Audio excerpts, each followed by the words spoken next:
welcome to an Everyday Canines video. Today we're looking at threadles. These are also known as pull-ins or pull-throughs. What that means is when a dog is coming from this side of the jump, and instead of coming over and taking the next jump as they would on a natural line, so instead of coming over here and just going straight over here, we're asking the dog to pull through the middle, or some call it, they call it a threadle because it's threading the needle. So the dog has to come off its natural line, pull around to the, from their perspective, the back side of the jump, and take the jump from this direction. The threadle, pull in, pull through, it's a behaviour that sounds complicated. It's become a more popular manoeuvre in competition over the last few years, I'd say. Certainly when I started with Merlin back in 2013, we didn't see anything like that. And even when we did start seeing them a little bit, they were only occasionally. But now they've become quite a thing. You don't just see them on jumps, you can see them, so the dog could come off a dog walk and have to do a threadle to the back of a jump off a dog walk, out of a tunnel. So there's different versions that you're going to see. We're looking at the simple version that you do on 2 jumps. I'm not talking about training it here, I'm just looking at the technique.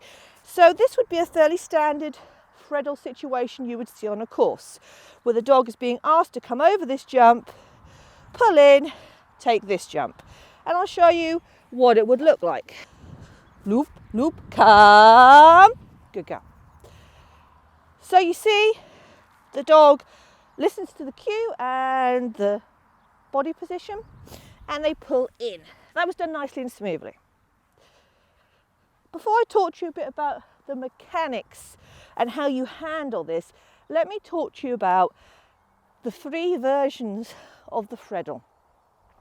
Because the threadle is a move that has advanced quite a bit since it was first introduced into handling, but there are still some trainers teaching the original form of threadle, and you need to choose which method you want to do. I advise going to the method you just saw me doing, but I'll explain that in detail so you understand.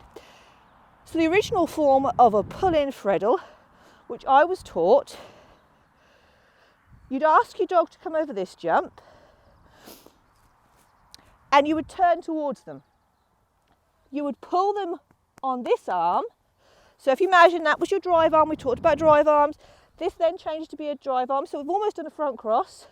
Pick them up, take them over the jump, which she can do because she understands the body flow. But that is the way they used to do it. This was also known as a false reverse. So what you were teaching the dog, well, the way the dog looked at it was, oh, she stopped. She wants me to front cross, so I need to come into her, but then you're picking them up again to take them over there. That was the original way the manoeuvre was taught. And it worked in the sense that it did stop the dog just ploughing over that one, and it took over. And a lot of us did that for a while. The problem is, look at what you're doing as the handler. You're having to come here, you're having to turn, you might even take a step backwards and then turn again. You're losing your flow, you're losing time, you're also losing position, because you're going to end up with the best will in the world. If you're going to end up behind your dog.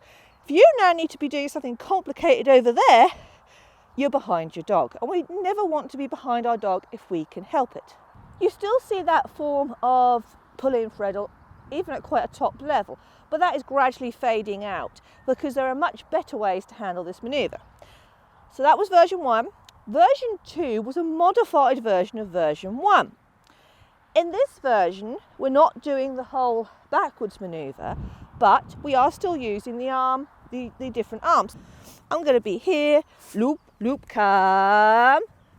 So I do it on this arm. And if you know the motion I did, sometimes people call it a check mark motion because you go check.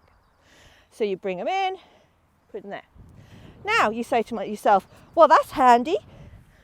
I can do the same manoeuvre, that reverse, false reverse, but I'm still moving forward. And yes, that was the big next stage. You're still moving forward.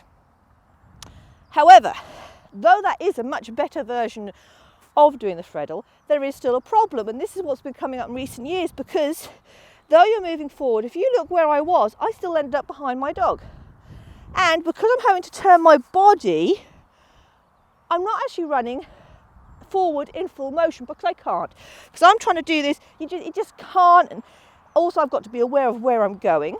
So there is still an element of disadvantage there on time-wise. However, if you're not at this stage thinking to yourself, I want to get up to a high level of competition, you know, everybody starts that way and then they tend to get that way. But say you say, oh, I'm just learning, that is certainly the method I would suggest you learn.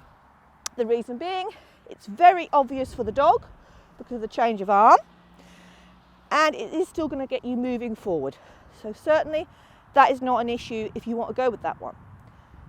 Let's go to version 3, which is the version I have now moved on to, and it's the version that a lot of the top handlers are moving on to because it is the best version to get the handler ahead. So version 3 you've already seen because it's what I demonstrated at the start.